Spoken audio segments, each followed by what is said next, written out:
Dostlar, bir şey müşahidə elədim. Deməli, inanın yazın bir yerə, qripdən bir günə azad olmaq. Bir günə azad olmaq. Yəni bu möcüzəvi bir şeydir həqiqətən. Bu xəstəlik gəldi. Son 2-3 ildir ümumiyyətlə mən qrip olmuram. Mən tez-tez qrip olan adam idim və hamı kimi bir həftə, 10 gün bu qrip davam edirdi, hamı kimi. İndi hamıdan fərqli sağalıram. Yəni bir günə, inanın Allaha deyirəm bax. Burada nə baş verir? Ümumiyyətlə hər şeyin bu həyatda bir pərdə arxası var imiş, sən demə. Heç nə səbəbsiz baş vermir. Bu xəstəlik Allah tərəfindən bir imtahandır. Yəni ki, istər soyuq su içmisən gəlib, istər hər nə səbəbdən gəlibsə gəlib. Artıq xəstələnmisən. Və burada birinci nəyə baxacaqsan? Bunu yazın bir yerə. Bəlkə də müasir tibb elminin bundan xəbəri yoxdur. İnanın, bax, dərmanlar içirik, Nimesil falan filan, amma bu bir həftə gedir. Niyə bir həftə gedir? Ona görə ki, xəstəlik gələndə bunun niyə gəldiyini bilmək lazımdır. Bunun niyə gəldiyini bilən kimi bu xəstəlik, bax, and içirəm Allaha, sabah bu xəstəlik sizdən yox olacaq. Çünki mən özüm o günü yaşadım. Bircə günə. Bu xəstəlik mənə niyə gəlib? Bəqərə surəsi Quranda 155-ci ayədə Allah bunu deyir. Sizi can azlığı ilə imtihan edəcəm. Bu düşüncədə bu qripi keçirməlisən.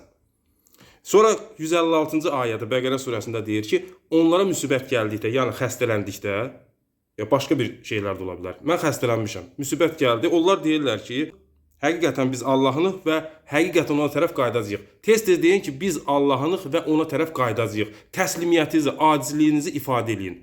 Qripi o cür keçirin, o ruhi əhval-ruhiyyədə keçirin. Və bunu düşünə-düşünə, o düşüncə ilə başlayın maddi şeyləri də eləməyə. Məsələn, çöldə tez-tez olun, Nimesil, parasetamol, bunları da bunlardan istifadə edin.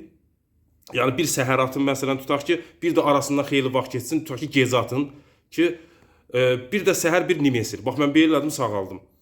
And ola Allaha deyirəm ki, bugün grip oldum, sabah yoxa çıxdı.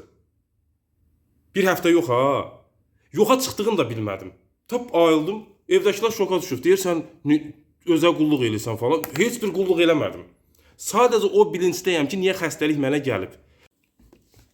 Bir günə sağalmağın ayəsini də Allah Teala veribdi.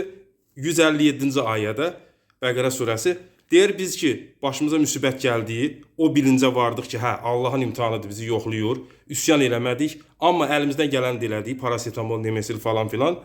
Və bu sözdə tez-tez dedik ki, Allahdan gəlmişik, Allaha qaydacağıq. 157-ci ayədə Allah nə desə yaxşıdır? Onlara Rəbbi tərəfindən salamlar və rəhmət var. Salamlar və rəhmət nə deməkdir? Yəni bir həftə getmədi qripin, bir günə sağaltdım səni.